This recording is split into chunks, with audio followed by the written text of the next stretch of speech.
السلام علیکم ورحمۃ اللہ وبرکاتہ۔ آج کا ہمارا درس مرکب کے بارے میں رہے گا۔ مرکب کو انگلش میں کمپاؤنڈ بھی کہتے ہیں، جیسا کہ یہاں پر لکھا ہوا ہے۔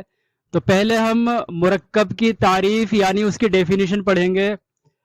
جب دو یا دو سے زیادہ الفاظ کو آپس میں جوڑا جاتا ہے تو الفاظ کے اس مجموعے کو مرکب کہتے ہیں، اور الفاظ کے جوڑنے کے عمل کو یعنی جوڑنے کے پروسیس کو ترکیب کہا جاتا ہے۔ جب دو یا دو سے زیادہ الفاظ کو آپس میں جوڑ دیا جاتا ہے تو ان کو کیا کہتے ہیں؟ مرکب، اور جوڑنے کے عمل کو، جوڑنے کے پروسیس کو ترکیب کہتے ہیں۔ مرکب کی دو مین قسمیں ہوتی ہیں۔ نمبر ایک مرکب ناقص اور نمبر دو مرکب تام۔ مرکب ناقص جیسا کہ نام سے ہی کچھ ظاہر ہو رہا ہے، ناقص بنا ہے نقص سے۔ اصل میں لفظ نقص ہے، عام طور پر نقص بولا جاتا ہے، تو ناقص بنا ہے نقص سے، یعنی جس میں کوئی کمی ہو۔ مرکب ناقص وہ مرکب ہوتا ہے جس میں کوئی کمی ہو، یعنی جو ایک ادھوری بات ہو، مکمل جملہ نہ ہو، اس کو مرکب ناقص کہا جاتا ہے۔ اور مرکب تام اس مرکب کو کہتے ہیں جو ایک پوری بات ہو، ادھوری بات نہ ہو۔ مرکب تام ایک پوری بات ہو جس کو جملہ بھی کہا جاتا ہے۔ تو مرکب ناقص یعنی کہ ادھوری بات، اور مرکب تام یعنی مکمل بات یعنی جملہ۔ اب ہم مرکب ناقص کی کچھ قسموں کے بارے میں پڑھیں گے۔ پہلی قسم مرکب ناقص کی ہے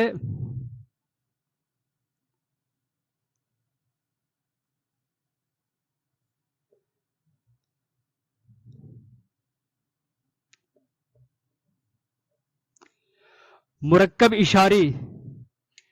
مرکب ناقص کی پہلی قسم ہے مرکب اشاری۔ آپ کو مرکب اشاری سن کر یاد آ رہا ہوگا کہ ہم نے اس میں اشارہ پڑھا تھا، تو یہ مرکب اشاری کا تعلق اسی اسم اشارہ سے ہے۔ اسم اشارہ کے درس میں ہم نے یہ پڑھا تھا کہ اسم اشارہ کچھ قریب کے لیے ہوتے ہیں اور کچھ دور کے لیے ہوتے ہیں، اور انہی میں کچھ مذکر کے لیے ہوتے ہیں اور کچھ مؤنث کے لیے ہوتے ہیں، اور انہی میں کچھ واحد کے لیے، کچھ تثنیہ کے لیے اور کچھ جمع کے لیے ہوتے ہیں۔ تو اس مرکب اشارے کا تعلق اسی اسم اشارہ سے ہے۔ اسم اشارہ کی تعریف میں ہم نے بتایا تھا کہ اسم اشارہ اس اسم کو کہتے ہیں جس کے ذریعے سے کسی چیز کی طرف اشارہ کیا جاتا ہے، اور جس چیز کی طرف اشارہ کیا جاتا ہے اس کو مشار الیہ کہا جاتا ہے۔ جس چیز کی طرف اشارہ کیا جاتا ہے اس کو مشار الیہ، اور جس اسم کے ذریعے سے اشارہ کیا جاتا ہے اس کو اسم اشارہ کہتے ہیں۔ تو یہ جو مرکب اشاری ہے یہ اسم اشارہ اور مشار الیہ سے مل کر بنتا ہے۔ ہم نے اپنے اسم اشارہ کے درس میں جتنی مثالیں دی تھیں وہ تمام کی تمام مرکب اشاری کی مثالیں ہیں، لیکن ہم آج بھی مرکب اشاری کی کچھ مثالیں آپ کے سامنے دیں گے۔ یہ دیکھیے یہاں ہم نے کچھ مرکب اشاری کی مثالیں لکھی ہیں، اور اس کے بارے میں ایک خاص بات دھیان رکھنی ضروری ہے، وہ یہ ہے کہ اسم اشارہ مشار الیہ کے مطابق ہی آئے گا۔ جس طرح ہم نے بتایا تھا کہ اس میں اشارہ واحد، تثنیہ اور جمع کے الگ ہوتے ہیں، مذکر مؤنث کے الگ ہوتے ہیں، اور قریب کے اور دور کے الگ ہوتے ہیں۔ یہاں یہ پہلی مثال میں آپ غور کریں، حاضل بیتو، یہ گھر، حاضہ نزدیک کے لیے یعنی قریب کے لیے آتا ہے، واحد کے لیے آتا ہے اور مذکر کے لیے آتا ہے۔ حاضہ قریب، واحد اور مذکر کے لیے آتا ہے۔ حاضل بیتو کا مطلب ہوگا یہ گھر،